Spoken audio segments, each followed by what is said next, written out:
지금부터 여러분께서는 사랑침례교회 정동수 목사님께서 강의하신 마태복음 맥잡기 강해를 들으시겠습니다. 강해 노트 자료를 원하시는 분들은 영상 하단에 더 보기 링크에서 다운받기 바랍니다. 예수 그리스도의 은혜와 화평이 충만히 넘치기를 원합니다. 오늘은 마태복음 맥잡기 11번째 시간 하도록 하겠습니다. 우리가 지금까지 1장에서 7장까지 나와 있는 말씀, 또 구약 성경에서 신약 성경으로 넘어올 때까지의 그런 과정, 이런 거 이제 설명을 했고, 특별히 5장에서 8장은 보통 우리가 산상수훈이라 그럽니다. 산상수훈. 많은 사람들이 그냥 예수님께서 오셔서 이렇게 온유한 마음을 갖고 사람을 사랑하는 그런 정신을 가지고 살아라는 이런 식으로 이제 산상수훈을 많이 생각을 하는데, 여기 지금 예수님이 유대 땅에 지금부터 2000년 전에 오셨을 때 예수님이 메시아로 오신 거예요. 특별히 누구의 메시아로 오셨냐 하면 구약 성경에 대언자들이 오시리라고 꾸준히 얘기했던 유대인들의 메시아로 오신 거예요. 메시아가 오시면 뭘 세워요? 왕국을 세우잖아요. 그렇죠? 그래서 그 왕국의 백성이 되려면 헌장이 필요한데, 그 헌장이 무언가를 설명해 주는 게 그게 마태복음 5장에서 8장에 나오는 왕국 백성을 위한 헌장이다. 요거를 기억을 잘 하시고선 이 마태복음을 풀어나가야지, 그냥 뭐 온유하게 살고 뭐 이런 방식으로 예수님이 그걸 표현한 걸로 생각을 하시면은 그 다음부터 이제 이해가 안 됩니다. 자, 이제 마태복음 8장이 이제 시작이 되는데, 마태복음 8장에서는 1절에 이렇게 되어 있어요. 그분께서 산에서 내려오시니 큰 무리들이 그분을 따르니라. 이제 산상수훈을 마치시고 마태복음 5장 1절 가서 보니까 거기 이렇게 기록이 되어 있죠. 그분께서 무리들을 보시고 산에 올라가 앉으셨어요. 그래서 나중에 이제 이스라엘을 갈 그런 계기가 있을 텐데, 그 산의 이름을 팔복산이라고 불러요. 이름이.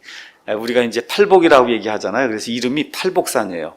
이게 그 산에서 이제 내려오신 거예요. 무리들과 함께 이게 내려오셔서 이제부터 예수님이 주시고자 했던 그 왕국을 주시기 위해서 이 백성을 만들어야 돼요. 왕국 백성을. 그걸 하시기 위해서 내가 메시아라고 하는 사실을 입증하는 그런 일이 이제부터 시작이 되는 거예요. 내가 구약 성경에 그렇게 예언이 됐던 이 메시아다. 그러니까 본격적인 메시아 사역이 여기 이제 8장부터 이제 시작이 되는 겁니다. 그래서 이제 처음부터 나오는 게 뭐냐 하면 병자를 고쳐주는 거예요. 그래서 2절에서 4절 보니까 나병 환자를 고쳐주신 그런 내용이 나오는데, 먼저 나병 환자가 그분께 와서 그래서 경배했다. 월십이라고 하는 그런 단어가 쓰이는데, 이 월십은 하나님께만 주로 쓰는 거예요. 하나님이나 왕에게만 쓰이는 그와 같은 그 단어입니다. 그래서 이거를 절했다고 하면은 사실은 그 뜻을 제대로 표현한 게 아니에요.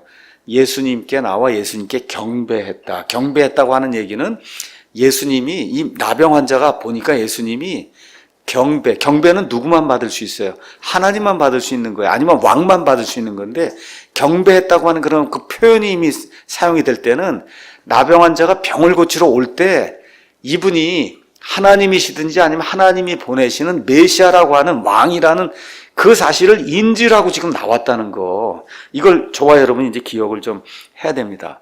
자, 이렇게 되면서 예수님 사역의 거의 많은 부분이 병을 고치는 일입니다. 병을 고치는 거예요. 그래서 아까 점심 먹으면서도 이야기했는데, 많은 사람들이, 그리스도인들이 여기 마태복음 이런 걸 읽고 병 고치는 게 나오니까 예수님을 믿고 구원받으면 병을 고쳐야 되는가 보다, 이렇게 생각하는 분이 이제 많단 말이에요. 왜 이렇게 하면 안 되는 거냐? 우리 이사야서 35장을 한번 가서 잠깐 보겠습니다.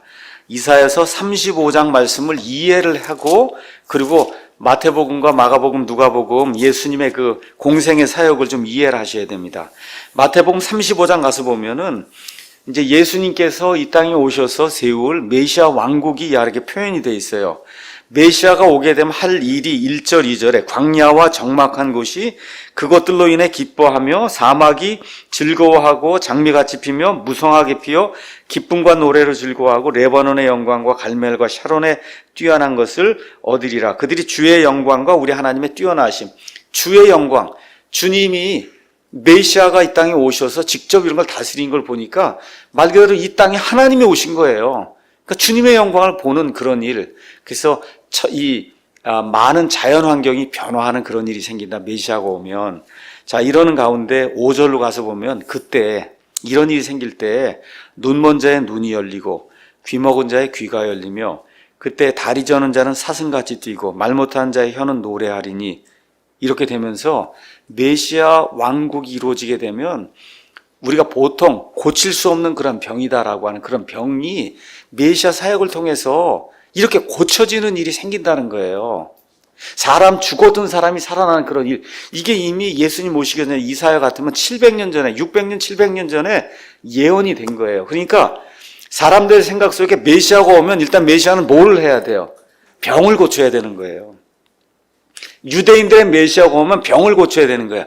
병을 고치지 못한 건 메시아가 아닌 거예요. 그러니까 예수님 공생의 사역 3년 반 동안 사역에 많은 부분이 병을 고치는 일을 한 거예요. 병 고치는 일, 마귀를 내쫓는 일, 그 다음에 이제 오늘 가서 보면 바람을 꾸짖어서 폭풍우가 불지 못하도록 하는 일 등등을 이런 걸 통해서 내가 자연계까지도 다 이렇게 주관하는 창조자 하나님, 그 창조자 하나님 또 메시아라고 하는 그런 사실을 입증하는 그런 사역을 하신 거예요. 그러니까 그건 예수님만 하시는 거지 저와 여러분 뭘 하라는 게 아닙니다. 그래서 이거를 이해를 하시고 복음서를 읽으셔야 돼요. 복음서를. 자, 그래서 이제 메시아 표적으로서 병 고치는 일이 많이 나오는데 그 당시에 가장 무서운 병 중에 하나가 뭐냐? 나병입니다. 그 나병이 지금의 우리가 보통 얘기한 한센병, 옛날에 우리가 문둥병이라고 얘기했는데 이런 병이냐 아니냐에 대해서는 서로 좀 의견이 다릅니다. 한 게 중요한 건 피부병이에요. 또 하나 중요한 건 사람이 도저히 고칠 수 없는 그런 병이었습니다. 그런 병. 또 민수기 12장 12절 여기 가서 보시면 모세의 누나 미리암이 나병이 걸리는 이러한 것이 있는데 많은 경우 보면은 다는 아니겠지만 나병이 죄하고 연관이 되어 있는 것을 우리가 이제 볼 수가 있어요. 그래서 구약 성경에 가서 나병이 낫는 거 가서 보시면은 하나님의 특별한 은혜를 통해서만 사람의 이거 힘이 아니라 하나님의 특별한 은혜를 통해서만 나병이 낫는 거를 저와 여러분이 발견할 수가 있습니다. 그래서 신약 성경에서 나병 환자를 고쳐준 일이 많이 나오는데 그 나병이 인간 영혼의 죄병하고 거의 비슷하다는 거. 그 죄는 뭐로만 고쳐요? 하나님의 은혜로만 고칠 수 있거든요. 이러한 것들이 이렇게 표현이 되고 있다. 자, 이렇게 이제 하면서 예수님이 고쳐달라고 얘기하는데 그 나병 환자가 2절 가서 보니까 그분께 경배하며 이르되 주여 이렇게 이야기하는 거예요. 이제 앞으로 복음서에서 예수님을 가리켜 누가 주라고 하는가 보세요. 주여라고 했을 때는 이미 그분이 하나님이시다. 아니면 그분이 하나님께서 보내신 메시아라고 하는 그 믿음이 있는 거예요. 그 믿음이 있는 상태로 왔을 때는 하나님이 고쳐주십니다. 아무나 고쳐준 게 아니에요. 이런 경우를 가서 보시면은, 이런 경우에는 주여 하고 이렇게 부르게 될 때, 여러분 나중에, 누가복음 23장 42절에도 그 십자가 옆에 달렸던 그 한 강도, 그 강도가 뭐라 그래요? 주여, 그렇게 얘기하잖아요. 주여. 그렇죠? 이렇게 이야기할 때는 나를 구원하실 수 있는 내 주인이라고 이렇게 고백을 하는 거거든요. 이러한 그 믿음의 고백이 있었다는 거, 이런 것들 좀 기억을 하면서 그렇게 나오니까 예수님이 손을 내밀어 그에게 댔다 그랬어요. 우리가 이제 레위기, 민수기 이런 데 이제 가셔서 제사장이 나병 환자 이렇게 정결하게 하는 그런 의식을 행하는 걸 볼 수 있습니다. 하나님이 고쳐주신 다음에 그때 제사장이 손을 댈 수 있었어요. 그 손을 댈 때도 그냥 못 대고 피를 바르고서 그 피를 통해서만 손을 댈 수 있었어요. 근데 지금 예수님은 직접 지금 손을 대시는 거예요. 나병 환자에게. 그 당시에 사람들이 가장 무서워하고 두려워하던 그 나병 환자에게 그 나병에 손을 대시는 이런 모습. 이런 거 이제 보면서 병을 다스리는 분이다. 병을 다스리는 분. 그게 뭐냐? 이사야서 35장에 나와 있는 것처럼 메시아가 오면 어떤 병이라도 고쳐줄 수 있는 분이라고 하는 것을 예수님이 입증을 하신 거다. 자, 5절에서 이제 8절에는 또 뭘 고치냐면 백부장의 종의 병을 고쳐주는데 가버나움의 백부장이라고 이야기했습니다. 백부장은 100명의 군사를 다스리는 이와 같은 대장을 이야기하는데 성경에 여러 명의 백부장이 나옵니다. 예수님 처형할 때 거기 로마의 백부장이 있었고 또 사도행전 10장에 고넬료가 백부장이었고 사도행전 22장에 가서 보시면 바울을 유대인들의 그 무리에게서 구출해내는 그런 백부장도 있고 맨 마지막에 바울이 로마로 배를 타고 이제 이송이 될 때 거기에도 이제 백부장이 나와요. 그래서 백부장이 여러 명이 이제 나오게 됩니다. 자, 가서 보니까 이렇게 마비병이 나옵니다. 기존에는 이걸 중풍병이라고 얘기했는데 이게 중풍하고 마비병은 꼭 같지는 않습니다. 그래서 마비, 펄지라고 하는 이런 그 표현으로 돼 있는데 이게 꼭 마비병은 아니다. 근데 이거 역시 어떤 거냐? 사람이 고치기엔 대단히 힘든 병이에요. 이건 뭐 감기 이런 병이 아니에요. 나병도 마찬가지고 마비병도 마찬가지고 사람이 고칠 수 없는 그런 병이에요. 근데 이번 경우에는 예수님이 가지도 않고 고쳐주시는 거예요. 그렇죠? 가지도 않고 고쳐주신 거. 아까는 나온 걸 고쳐준 거고 이번엔 가지도 않고 고쳐주시는 거예요. 어떠한 걸 보고 고쳐줬냐 하면 백부장의 믿음을 보고 고쳐주시는데 이 백부장이 뭐라고 얘기하냐 하면 거기 가서 보니까 내 지붕 아래 내 집으로 들어오신 걸 내가 감당할 자격이 없다 얘기하면서 백부장의 엄청난 그 믿음을 표현하는 내용이 나옵니다. 거기 가서 보니 뭐라고 돼 있어요? 나도 권위 아래 있는 사람이다. 그러니까 내가 백부장이면 내 위에 천부장이 있어요. 그 위에 만부장이 있고. 그렇죠? 그러면 천부장이 너 이거 하라 그러면 내가 가서 할 수밖에 없는 거예요. 권위 아래 놓여 있기 때문에. 그래서 내 아래에도 군사들이 있기 때문에 내가 저 사람을 이리 가라 그러면 이 사람이 권위 때문에 가고 저리 가라면 간다는 거예요. 그렇죠? 그렇게 이제 하면서 결국 무슨 얘기를 하는 거냐? 이 백부장의 마음 속에 뭐가 있었다는 거예요. 모든 병까지도 예수님의 권위하에 있다는 걸 내가 믿습니다. 그러니까 온 세상 모든 만물 심지어 병까지도 예수님의 권위 아래 있다는 걸 내가 믿는다. 그걸 고백을 한 거거든요. 그렇죠? 그러니까 사실 엄청나게 큰 고백을 한 거예요. 지금 식으로 얘기하면 한번 생각해 보세요. 지금 돌덩어리에서 사람이 나온다 그러고 하나님이 어디 있느냐. 이 보통 사람들이 그렇게 생각을 하는 그런 시대 아닙니까? 근데 지금 뭐라고 얘기해요? 그 모든 거 병까지도 하나님의 손 안에 있는 거다. 이렇게 고백을 하니 보통 큰 믿음이 아니잖아요. 그래서 예수님께서 이스라엘에서는 그런 믿음을 본 적이 없다. 10절에 이스라엘에서 이렇게 큰 믿음은 내가 결코 본 적이 없다. 이제 그렇게 이야기를 합니다. 자, 여기 이제부터 이스라엘 이런 거 이제 나오면서 그 밑에 가니까 예수님이 동서로부터 많은 사람들이 와서 아브라함과 이삭과 야곱과 함께 하늘의 왕국에서 앉으려니 하니까 동쪽 서쪽 사방에서 이방인들이 함께 온다는 겁니다. 그래서 아브라함과 이삭과 야곱과 함께 하늘의 왕국에서 앉는다. 이게 무슨 얘기예요? 아브라함과 이삭과 야곱이 이미 죽어 있는데 왕국이 열리게 되면 이 사람들이 부활해서 지금 앉아 있는다는 거예요. 부활 얘기를 지금 하고 있는 거예요. 그거 함께. 그런데 어떤 일이 또 생기냐? 진짜 왕국의 자손들이라고 불리는 이 이스라엘 사람들은 바깥 어둠 속으로 쫓겨날 것이고 거기서 슬피 울며 이를 갈미 있으리라 라고 하는 이상한 말씀을 예수님이 이제 해주시는 겁니다. 자, 먼저 이스라엘에서 보지 못했다고 할 때 이스라엘이 뭐냐? 말 그대로 이스라엘입니다. 우리가 아니에요. 영적인 이스라엘 얘기하는 게 전혀 아닙니다. 그냥 있는 그대로 이스라엘, 아브라함의 후손, 여기 나와 있는 아브라함과 이삭과 야곱의 후손, 이렇게 저와 여러분이 글자 그대로 이해를 하셔야 돼요. 이스라엘은 창세기 32장 28절에서 29절 가서 보시면 야복강에서 천사하고 야곱이 싸우다가 결국은 야곱이 이기는 그런 내용이 나오죠. 이렇게 될 때 이 야곱과 싸우던 그 천사가 내가 이제부터 이름을 야곱이라고 부르지 말고 이스라엘이라고 불러라. 하나님과 그렇죠? 이 통치자와 겨루어 싸워서 이긴 사람이다. 그래서 이름이 이스라엘이 된 거예요. 그게 지금 저 중동 땅에는 저 이스라엘입니다. 똑같은 이스라엘이에요. 이거를 놓치면 안 됩니다. 저 이스라엘은 아무것도 아니고 이스라엘은 이미 끝이 났다고 이렇게 하는데 속으면 안 되는 거예요. 그 아브라함의 씨 이스라엘이 1948년 5월에 저 팔레스타인 땅에 지금 돌아와 있어요. 자, 이렇게 되면 그러면 동서로부터 많은 사람들이 온다는 거예요. 그러니까 하늘의 왕국, 쉽게 얘기하면 지금식으로 하면 천년 왕국에는 이스라엘 백성뿐만 아니라 누구도 들어가요? 이방인들도 들어가요. 그 내용이 마태복음 25장에 나와 있는 거예요. 마태복음 25장에 예수님 재림하시게 되면 믿음을 가지고 그 7년 환란기를 통과한 이스라엘 백성과 믿음을 가지고 그 유대인들을 도와주며, 그렇죠? 7년 환란기를 통과한 이방인들이 어디로? 천년왕국으로 들어가는 일이 생기게 되니까 천년왕국에는 믿음을 가진 유대인과 믿음을 가진 이방인들이 들어갑니다.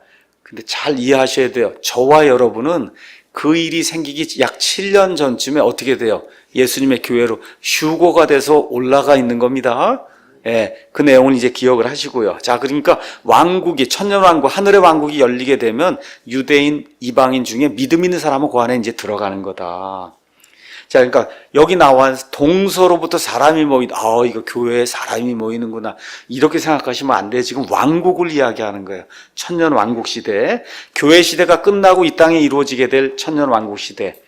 예수님을 그대로 받아들였으면은 그러면 유대인들에게 이루어질 그 왕국, 그걸 지금 이야기하는 겁니다. 자, 교회는 왕국이 아니라는 걸 꼭 기억하셔야 됩니다. 교회는 왕국이 아니다. 아까 말씀드린 대로 아브라함과 이삭과 야곱, 이 이스라엘 백성 가운데 구원받은 사람은 다니엘서 12장, 또 누가복음 20장 27절 38절인데 가서 보시면 그러면 7년 환란기 맨 끝에 구약시대의 성도들이 부활합니다. 우리는 7년 환란기 시작이 되기 바로 전에 예수님 안에서 죽어있는 신약시대 교회 성도들 그때 부활하거나 그때 휴거하게 되고, 그 다음에 7년이 끝나서 천년왕국이 시작이 되기 바로 전에 구약시대의 성도들이 부활하게 돼요. 이렇게 돼서 다니엘도 부활하게 되고, 그래서 하나님이 다니엘서 맨 마지막 장 12장 맨 마지막 장에 내가 너를 위해 마련해 놓은 그와 같은 이 토지가 있다는 거예요. 거기에 내가 가서 선다. 우리 욥기 공부했잖아요. 맨 마지막 때 내 구속자께서 땅에 서시고, 그래서 내가 어떻게 내 눈으로 그분을 본다 그러잖아요. 맨 마지막 때. 그래서 구약시대 욥이 부활할 거를 이미 이야기하는 거예요. 그러니까 보시죠. 다 같은 그런 그 이야기를 하는 거예요. 왕국이 시작이 될 때, 천년왕국이 시작이 될 때 구약시대 성도들이 부활하게 된다는 거. 자, 그래서 이럴 때 이 하나님이 기회를 먼저 누구에게 줬어요? 이스라엘 백성에게 줬는데, 이스라엘 백성 그 왕국의 자손들 가운데 거기에 들어가지 못하는 사람들이 있다는 겁니다. 쫓겨나는 사람들이. 이 내용이 마태복음 13장 11절, 이제 마태복음 13장은 제가 시간을 내서 이제 한 번 더 설명을 할 겁니다. 한 시간을. 그래서 왕국의 신비에 대해서 이제 설명을 할 거예요. 이렇게 돼서 하나님의 선민으로 이렇게 하나님의 선택을 받았지만 그럼에도 불구하고 왕국에 들어가지 못하는 그런 유대인들이 있다. 이런 걸 기억을 하시고, 14절에서 이제 15절도 또 병을 고쳐주는 거예요. 근데 이번에는 베드로의 누굴 고쳐줘요? 장모의 열병을 고쳐주는 겁니다. 이거는 또 왜 나오느냐? 많은 사람들이 병이 마귀에 의해서 생긴다고 생각하는 사람이 있어요. 여기 베드로의 장모의 병은 마귀에서 생긴 병이 아니에요. 병 중에 어떤 거는 마귀가 일으키는 게 있습니다.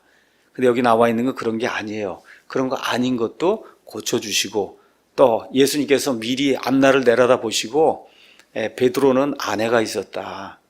알겠죠? 얘기하는 건 천주교나 어디서 얘기하는 것처럼 교황이고 뭐 아내가 없었고 그게 다 사실이 아니라는 거를 미리 보여주시기 위해서.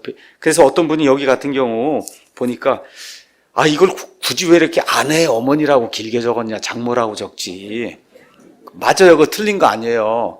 그런데 아내의 어머니라고 성경이 강조를 하고 싶어 하는 거예요. 아내가 있었다는 거를. 그래서 아내를 치면 나와야 돼요. 성경 구절에. 그렇게 해서 우리가 다 아는 거지만 장모라고 표현 안 하고 아내의 어머니라고 표현한 거예요. 이렇게 아내가 있었다는 걸 확실하게 이렇게 보여주기 위해서, 그래서 있는 그대로 여기 이제 그렇게 표현한 겁니다. 여기 영어 성경에도 마찬가지로 그렇게 돼 있어요.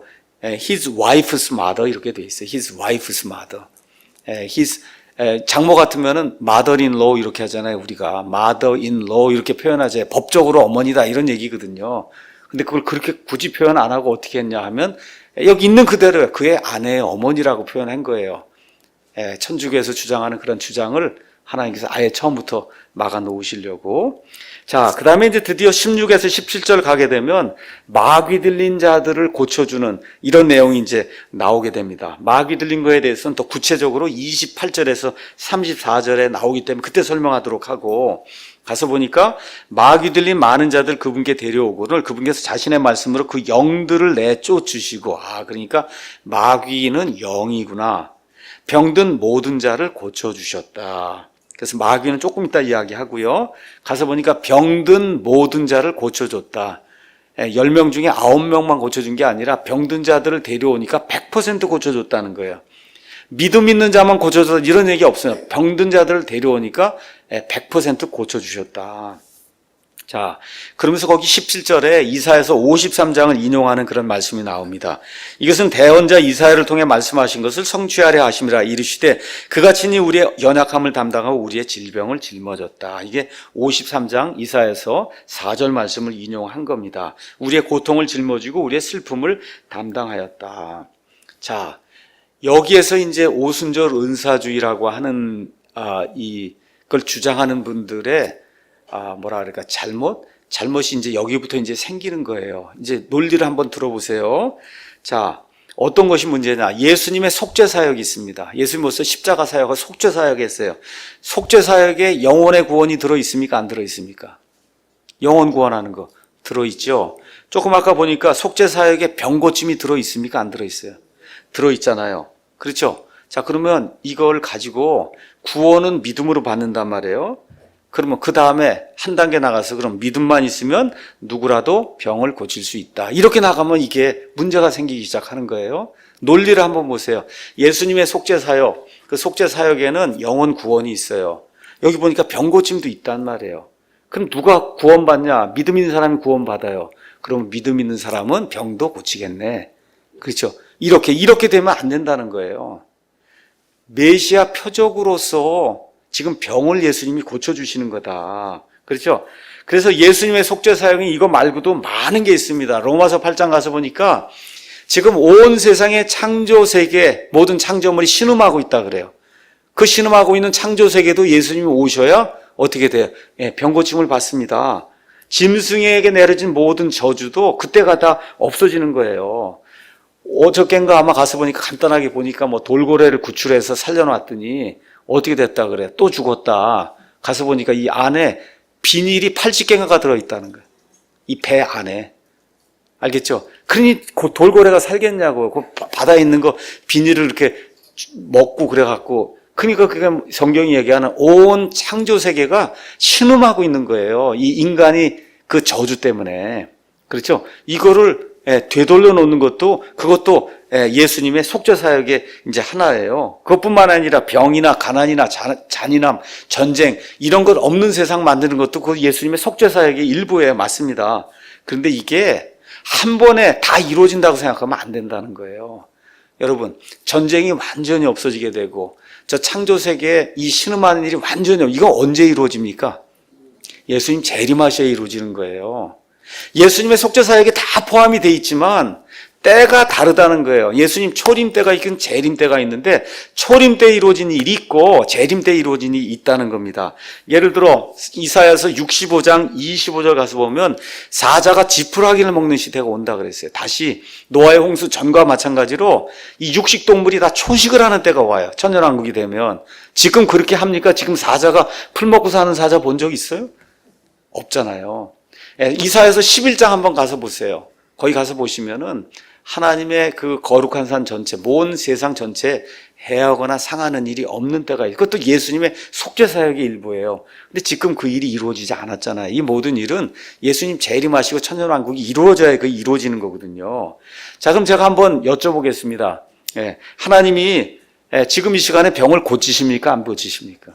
병을 고치시죠. 병을 고쳐주세요. 근데 그거를 어떤 특정한 사람에게만 가야 고친다고 하고 이렇게 되면 안 된다는 거예요. 시대가 예수님 시대 이후에 요한의 시대로 한 40년, 50년, 60년이 지나가면서 이런 병을 고칠 수 있는 신유라고 하는 게 은사로 받았던 이런 모든 게 다 어떻게 없어지게 됐어요. 없어지게 되면서 예수님께서 우리에게 확신의 말씀을 주셨어요. 그게 무슨 말씀이냐? 요한일서 한번 보겠습니다. 요한일서 5장에 가서 보니까 14절에 그분 안에서 우리가 가진 확신은 이것이니, 담대함이 아닙니다. 확신.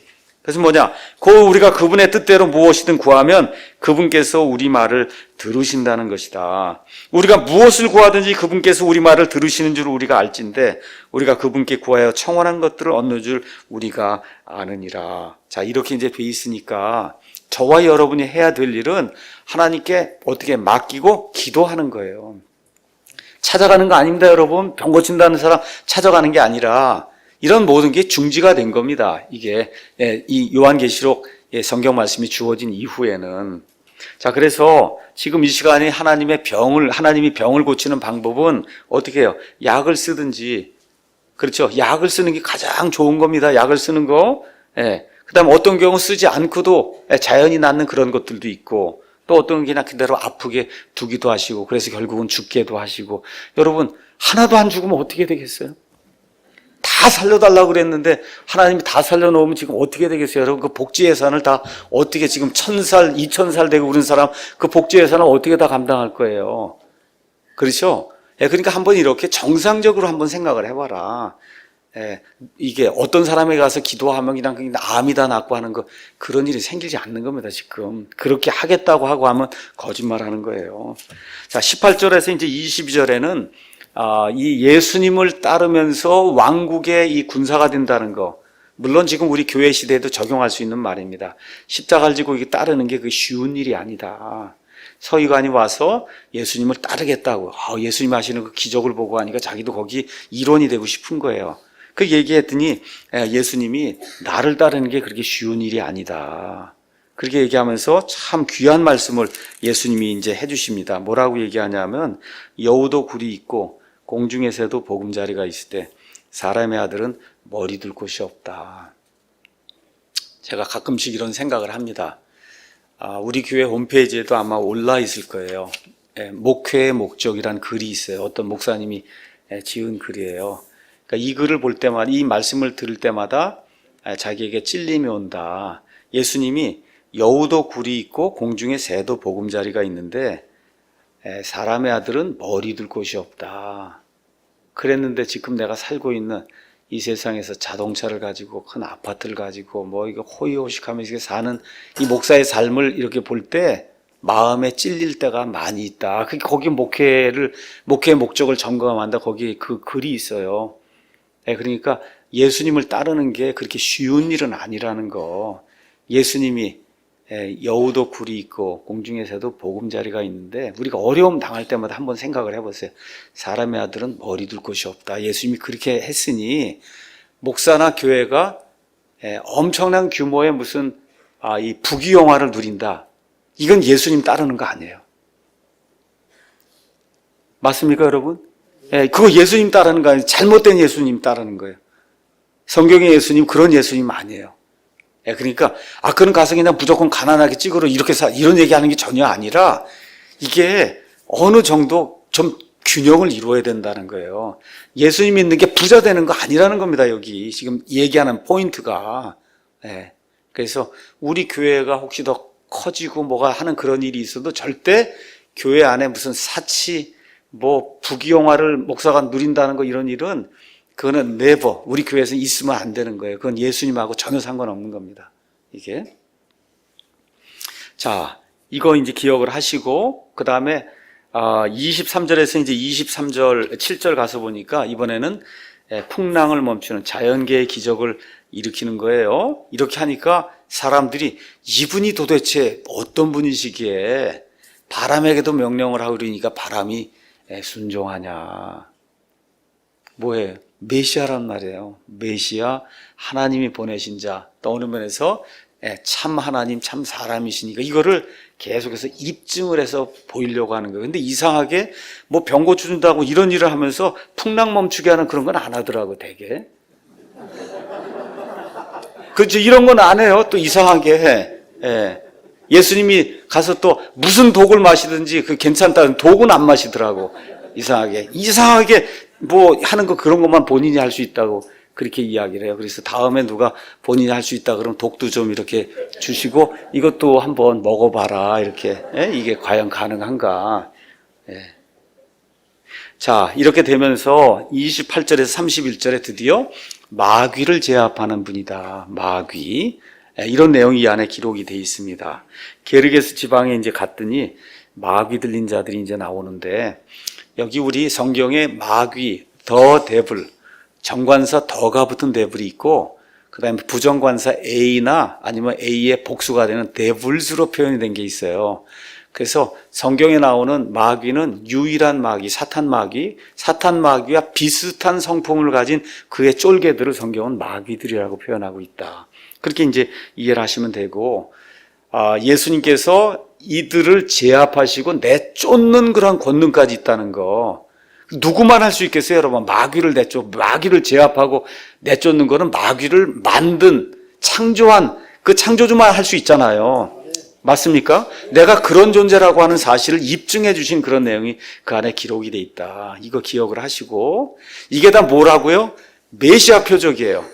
여러분 보고 하라는 게 아닙니다. 저 귀신 쫓고라는 거 그런 거 하라는 게 아니고, 여러분과 저보고 하라는 게 아니라 예수님이 내가 이 마귀들도 창조하고 마귀들도 제압하는 하나님이라는 것을 입증을 해 주신 거지, 지금 이스라엘 백성에게.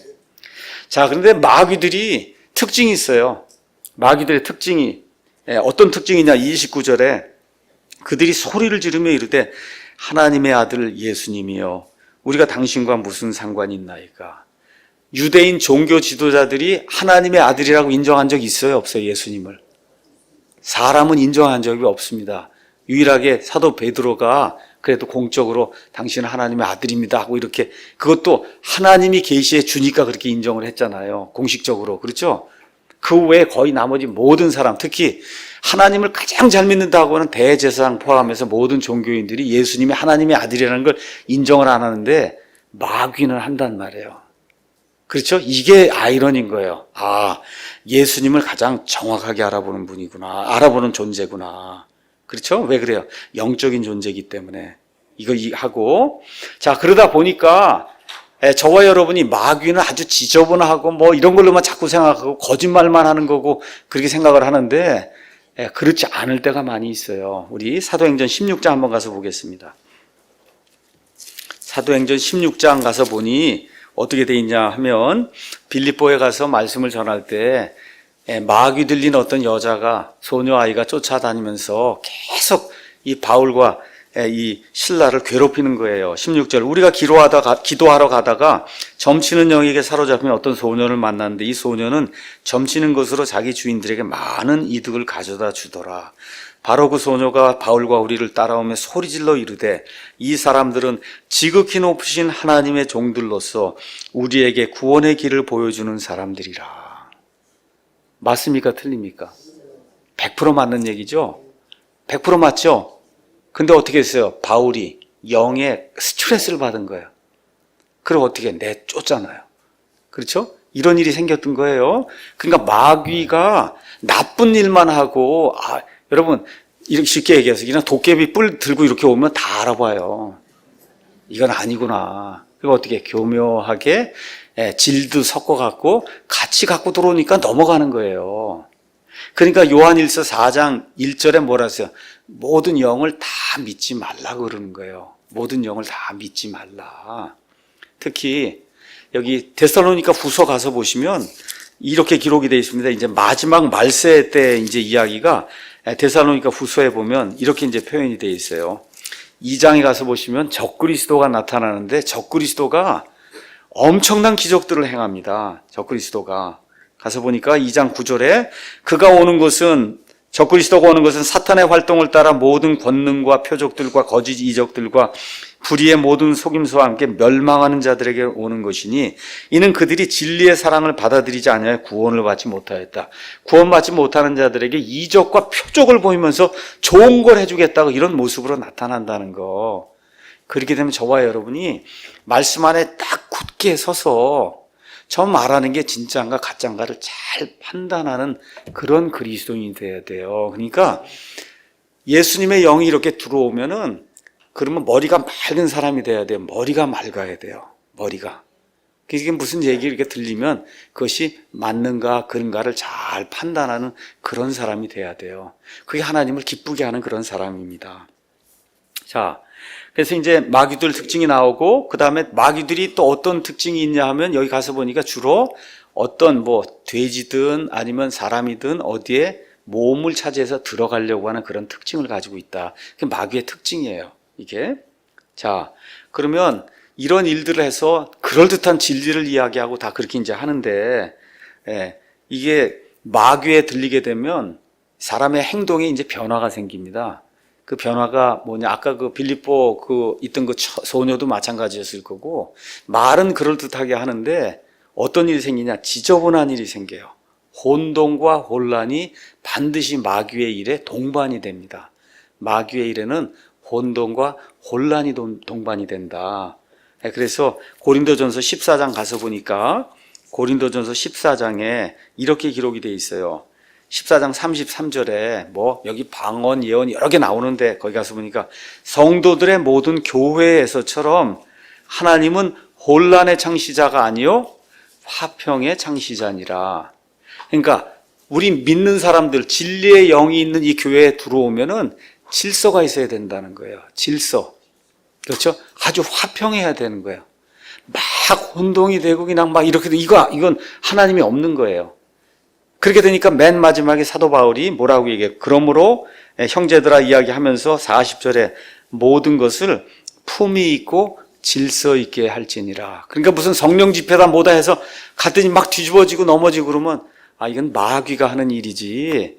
하나님이 그 안에 없습니다. 하나님이 하시면은 깨끗하게 화평하게 옷도 단정하게 입고 말도 고상하게 하고 누가 봐도 저 사람 정말 고상한 하나님을 섬기는 사람들이구나 하는 거를 믿지 않는 사람들이 보면 알 수 있다는 거예요. 믿지 않는 사람들이.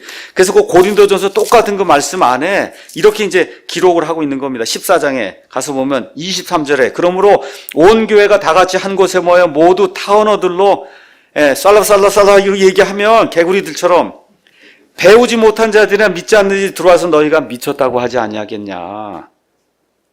여러분 한번 하는 거 보세요. 미쳤다 그러지 않겠어요? 믿지 않는 사람들이 와서 저 사람들 왜 저래? 그렇죠?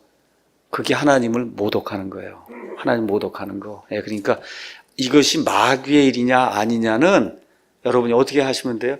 그 안에 혼동이 있냐 혼란이 있냐 아니면 깨끗하고 질서 있게 단정하게 고상하게 이루어지면 그건 하나님의 일이고, 하나님의 일이 아닌 것은 혼돈과 혼란과 뒤집어지고 마룻바닥에서 이렇게 이런 일이 생기는, 시체처럼 다 누워있잖아요. 이렇게 이런 일들 하는 데는 그 하나님이 없는 겁니다. 아주 100% 하나님이 없는 거예요. 이런 것들 저와 여러분이 기억을 하시면 됩니다. 그래서 예수님께 마귀 들린 사람들이 하여튼 예수님께 돌아오면 일단 하는 게 뭐예요? 옷을 똑바로 입어요. 옷을 똑바로 입어요. 정신을 똑바로 차리고 단정하게 옷 입고 그러고 예수님 앞에 무릎을 꿇고 주님 그렇게 하는 일이 나타나는 거예요. 그러니까 옷도 단정하게 입어야 돼요. 우리 그리스도인들이. 그게 하나님을 기쁘게 하는 거예요. 그러니까 어떻게 주변 사람들이 놀라잖아요. 아니 예수님 만나기 전에 뭐 요새 얘기한 개차반이었는데, 그렇죠? 예수님에게 딱 만난 순간에 옷을 달래서 옷을 입고는 정신을 똑바로 차리고 주여 이렇게 얘기하는 걸 보니까 옆에 있는 다른 사람들이 깜짝 놀랐다는 거예요. 저 사람이 이렇게 어떻게 된 걸까? 예수님 믿는 거에 그게 파워 아닙니까, 여러분? 그게 파워예요. 이런 일이 생기게 된다. 자, 이렇게 되면서 8장에 메시아 표적으로서 나병, 마비병, 열병, 각종 모든 병, 그 다음에 풍랑을 제압하는 거, 마귀 들린 자, 이런 모든 일이 그냥 쭉 이렇게 기록이 돼 있는 거예요. 뭐라고 해 이게? 메시아 표적이에요. 메시아 표적, 메시아로서의 표적. 그걸 보여야만 이스라엘 백성이 메시아로 인정하기 때문에. 자, 마태복음 9장에 들어가서 보니까 이번엔 또 마비병 환자를 이번에 고쳐주는데, 이 마비병 환자 이 경우에는 죄가 있는 그런 경우인 것 같아요. 죄. 그래서 어디로 가셨냐? 자기의 도시에 이르셨다. 자기의 도시는 가버나움이에요. 그러니까 예수님이 태어나신 건 베들레헴이고, 그렇죠? 자라나신 곳은 어디예요? 나사렛이고, 나중에 공생의 활동을 할 때 본거지로 삼았던 데는 가버나움이에요. 가버나움. 예, 여기 이제 들어가셨어요. 근데 가서 보니까 마비병 환자가 나오는데 마비병 환자에게 이르시되 아들아 기운을 내고 내 죄들을 용서받을지어다 하니까 여기 지금 마비병은 분명하게 죄하고 상관이 있구나. 다시 말씀드립니다. 모든 병이 죄나 병 때문에 생기는 거 아니에요. 죄나 이 마귀 때문에 생기는 거. 예, 그런데 여기는 지금 분명히 그렇게 해서 하나님이 무언가를 지금 보여주시려고 하는 거예요. 자, 십자가 사건 전에도 병을 고쳐주는 그런 일이 있었습니다. 하나님께서. 근데 대개 이 말씀의 선포와 함께 회개가 이루어질 때 이제 병 고침의 이와 같은 일들이 이제 일어나게 됩니다. 자, 그래서 예수님이 내 죄들을 용서받을지어다 얘기하니까 이 사람들이 뭐라 그래? 이 사람이 신성모독하는도다. 그래서 왜 그래요? 병은 누구만 고치는 건 줄 알고 있었어요. 하나님만 고치는 줄 알고 있는데 죄는 죄를 지금 용서받으라고 그렇게 이야기하니까 그렇죠. 그러니까 예수님이 5절에 내 죄들을 용서받을지어다 하고 말하는 것과 일어나 걸어가라 하고 말하는 것 중에 어느 것이 더 쉬우냐? 어떤 게 더 쉬워요, 여러분? 둘 다 쉽지 않습니다. 둘 다 쉽지 않아요. 둘 다 누구만 할 수 있는 거예요. 그래, 하나님만 할 수 있는 거예요. 그러니까 지금 예수님이 이거 다 둘 다를 누가 할 수 있는 건지 한번 보라는 거예요. 누가 하나님만 할 수 있는 거예요. 그런데 죄들 용서받으라고 얘기하시더니 갑자기 예수님이 어떻게 일어나 걸어가라고 얘기하니까 병도 고쳐주고 그걸 보니까 죄도 고칠 수 있는 분이구나. 그렇죠. 이걸 어떻게 입증을 해주신 거예요. 입증을. 그러니까 예수님이 이렇게 하시는 게 상당히 그냥 그 자리에서 뭐 병 나서 가라 이렇게 얘기하면은 그럼 심심하잖아 이게. 근데 그게 아니라 예수님이 내가 죄도 고칠 수 있는 분이라고 사람이라는 이거를 보여주려고 하니까 그 두 가지를 다 얘기해 놓고 그런 다음에 사람이 도저히 고칠 수 없는 마비병을 다 고쳐놓으니까 예수님 얘기하지 않았는데 니들 봤지? 내가 병도 고치고 죄도 고치는 사람이야. 이렇게 얘기가 되면 이 사람들이 어떻게 무릎을 꿇고 그렇죠? 아이고 이렇게 해야 되는데 결과가 어때요? 안 그래요. 그렇지 않습니다. 그렇죠? 예, 이 사람들이 이런 걸 보고도 예수님을 메시아로 이제 받아들이지 않습니다. 자, 이런 것도 이제 보면서 예수님이 하나님이시기 때문에 병도 고치고 죄도 고친다. 이런 것도 이제 한번 보면 좋겠습니다. 자, 9절에서는 이제 마태를 부르는 내용이 나옵니다. 이 마태가 마태복음을 기록한 사람이에요. 이름이 레위로 이제 그렇게 기록이 되어 있습니다. 자, 그 다음에 10절에서 13절은 저와 여러분이 왕국의 백성이 아니라 해도 저와 여러분이 특히 믿음 생활하면서 가정 생활하면서 교회 생활하면서 늘 마음에 가져야 될 그와 같은 말씀이에요. 자, 가서 보니까 어떤 일이 생겼냐. 집에서 음식 앞에 여기 집은 아마 마태의 집일 거예요. 세리들과 죄인들이 다 들어왔단 말입니다. 그랬더니 바리새인들이 화를 내는 거예요. 어찌하여 너희 선생은 세리들과 죄인들과 함께 먹느냐. 그게 무슨 얘기냐. 우리는 세리나 죄인가 이런 사람이 아니라는 거죠. 그 얘기를 이제 하는 거예요. 우리는 부류가 다른 사람이다. 이제 그렇게 얘기를 하는 거예요.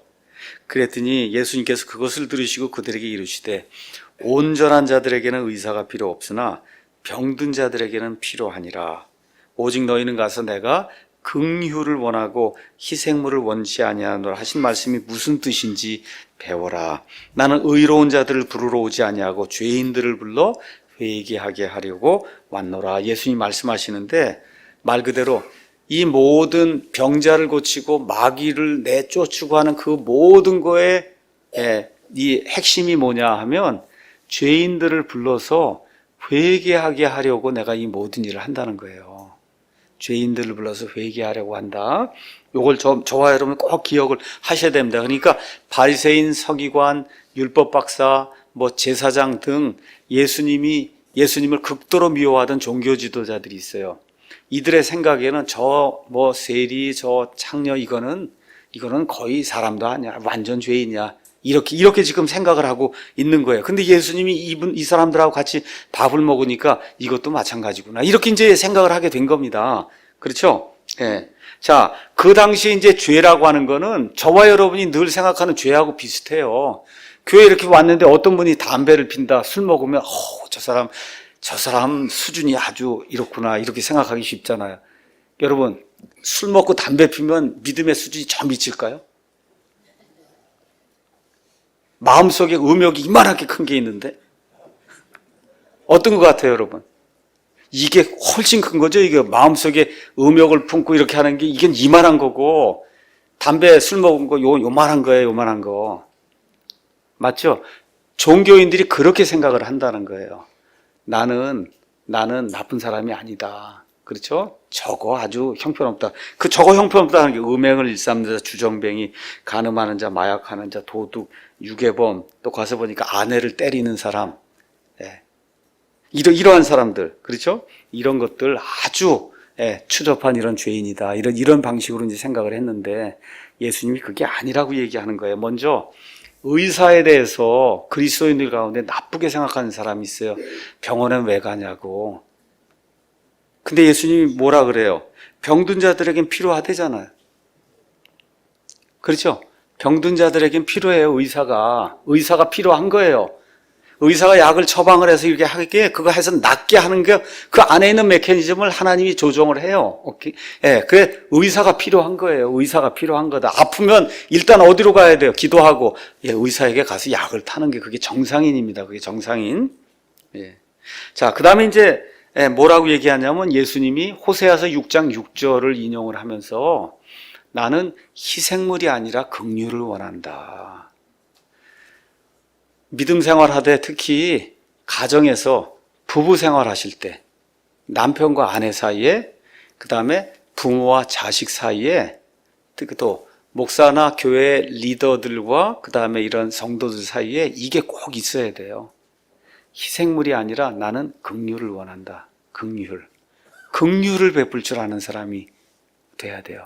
긍휼을 베풀 줄 알아야 되니까 교회에다가 5천만 원 헌금했는데 맨날 집에서 부인하고 싸우고 이렇게 긍휼을 베풀지 못하고 이러면 안 된다는 거예요. 긍휼을 베풀어야 된다. 이 사람들이 11조 요만한 거 채소 하나 키우면 요거 10분의 1 해서 하나님께 바쳤어요. 그런 일들 했어요, 여기 종교인들이. 나는 그런 희생물을 원치 않고, 원치 않는다 그러니까 헌금하지 말라는 뜻 아닙니다. 이 의미가 이해하시죠? 그런 게 아니라 그것도 하는데 나중에 예수님이 설명해 주잖아요. 11조 그거 하는 거 설명하면 이것도 하고 저것도 버리면 안 된다 이렇게 얘기하시잖아요. 그러니까 기억을 하면서 내가 예수님을 믿는다고 하고 믿음 생활한다고 할 때 긍휼을 베풀고 있는가, 긍휼. 이거를 기억을 하시면 좋은 그리스도인이 될 수 있어요. 남을 불쌍히 여기는. 예수님이 이 땅에 오신 이유가 뭐예요? 긍휼히 여기셨기 때문에 오신 거거든요. 그렇죠? 예, 그렇게 기억을 하시면 좋을 것 같습니다. 희생물이 아니라 긍휼이다. 그래서 마태복음 12장 7절도 그렇고 계속해서 종교인들을 나무라실 때 말씀하시는 거, 나는 희생물이 아니라 뭘 원해요? 예, 긍휼을 원한다. 그 다음에 죄인들을 그냥 부르러 온 게 아니에요. 죄인들을 불러 회개하게 하려고 왔다. 다른 많은 성경들에서는 회개하게 하려고 왔다가 빠져 있어요. 진짜 핵심이 뭐예요?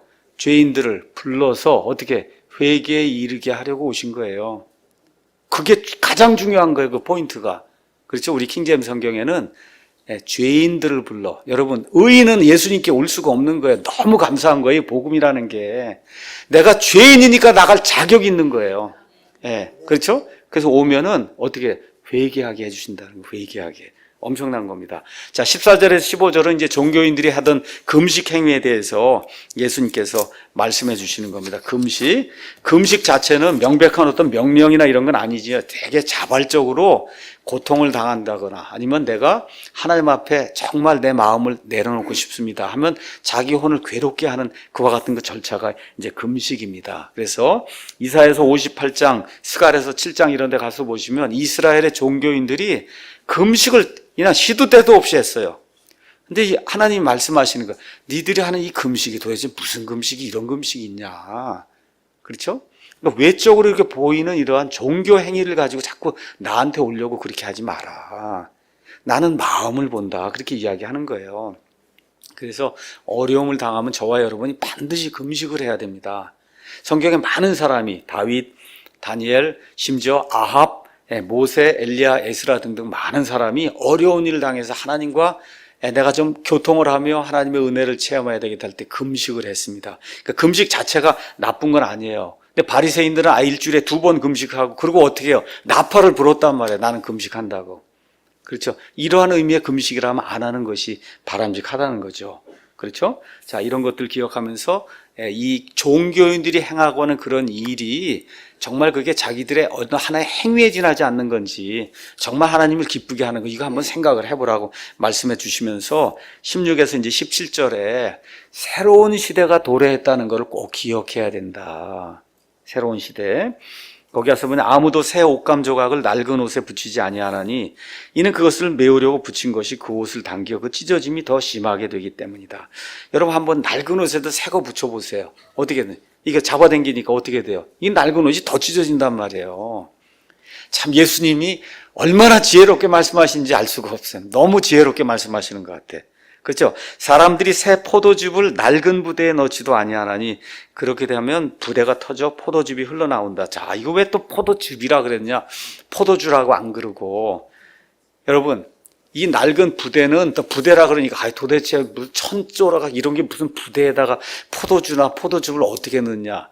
그게 아니라 가죽 부대를 이야기하는 거예요. 가죽 옛날에 짐승, 뭐 양이나 이런 걸 잡잖아요. 이렇게 하면 이거 다 잘라내고서 여기 꽁꽁 동여매고 이렇게 동여맨 다음에 이 위에다가 이렇게 물을 집어넣고 이렇게 부대로 써도 그게 가죽 부대예요.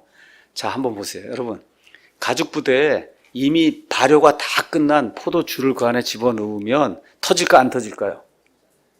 터져요, 안 터져요? 이미 발효가 다 끝났으면 더 이상 발효가 될 게 없으면 기포가 안 나오잖아요, 더 이상. 그 터져요, 안 터져요? 안 터지죠. 근데 새 포도즙을 넣으면, 그럼 어떻게 이거 들고 다니고 하면 해가 쨍쨍 내렸지. 그럼 어떻게 그 안에서 부글부글부글하고 이게 끓어오르면서 어떻게 돼? 이게 다 얼거맹이 그냥 뻥 하고 터져 나간단 말이에요. 그러니까 포도즙이 돼야 맞는 거죠. 그래서 포도즙.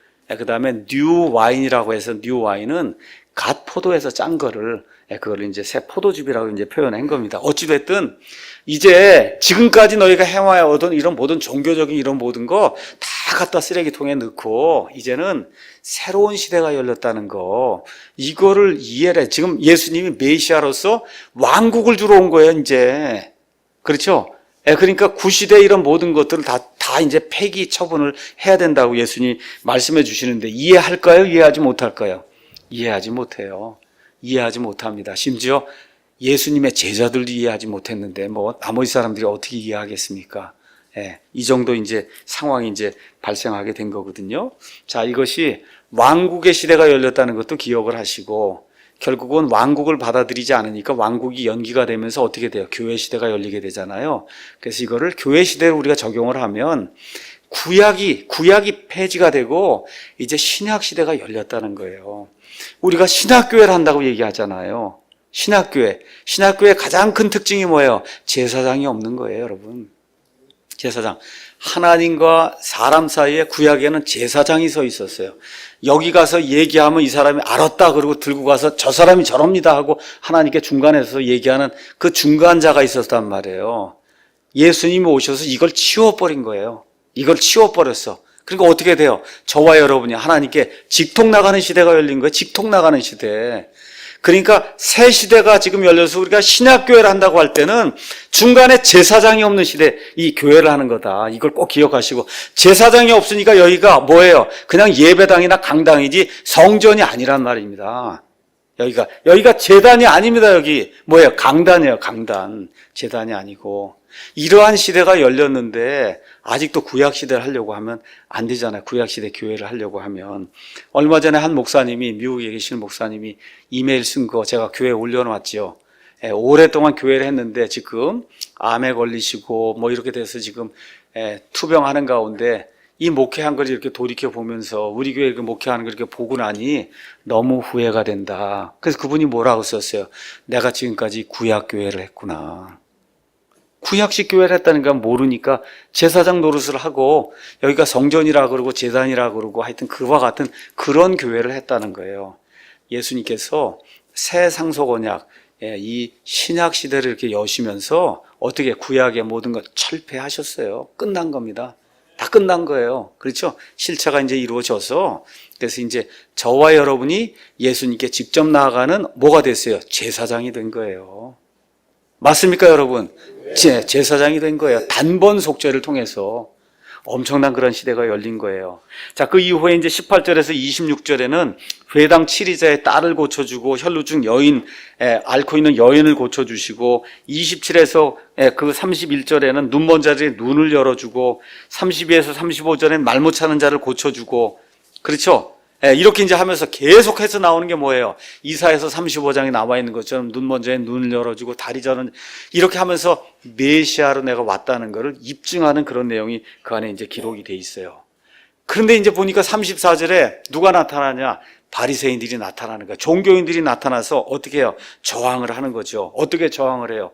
저 마귀들의 통치자 바알세불을 통해서 이 일을 한다고 하고 예수님을 신성모독하는 그런 일이 이제 생기게 되는 거예요. 근데 예수님은 아랑곳하지 않고 보세요. 35절.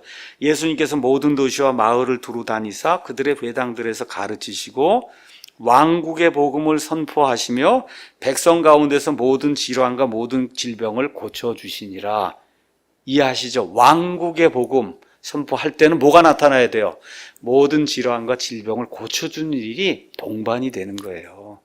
이런 일이 이제 되면서 메시아라는 게 입증이 되는 거다. 자, 이러면서 이제 36절, 37절, 38절에 이제 결론을 말씀을 드리면 말씀 이렇게 전달하려고 하는데 종교 지도자들이 막는 거예요. 가지 못하게 하고 이렇게 열심히 막는 거예요. 그러니까 예수님이 가서 보니까 무리들을 보시니까 불쌍히 여기는 마음을 가졌다. 우리 김남준 목사님 그 표현에 따르면 이게 창자가 찢어지는 아픔을 느꼈다는 거예요. 창자가 찢어지는 아픔을. 왜 그러냐? 목자 없는 양같이 지치고 널리 흩어졌기 때문이다.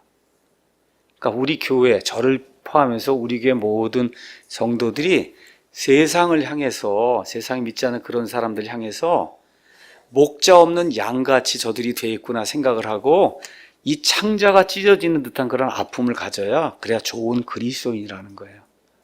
여러분 이해하시겠죠?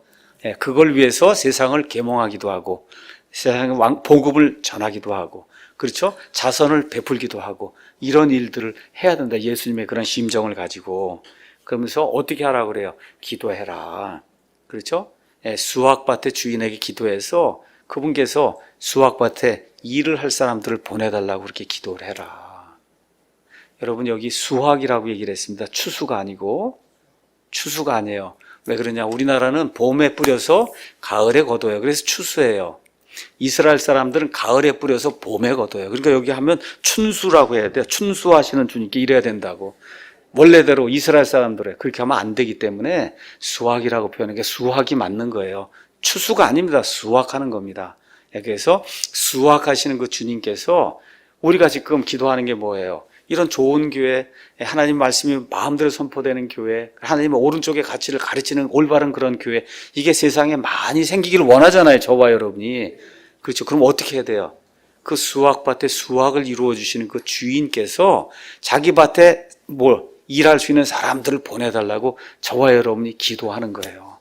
그 일을 기억을 하시고 우리 한국 땅에 좋은 교회가 많이 세워지고 하나님의 올바른 가치를 세울 수 있는 그런 사람들이 많이 세워질 수 있도록 어떻게 하나님께서 좋은 일꾼들을 보내주시기 바랍니다 하고 같이 기도하는 그런 좋은 성도들이 되기를 예수님의 이름으로 축원합니다.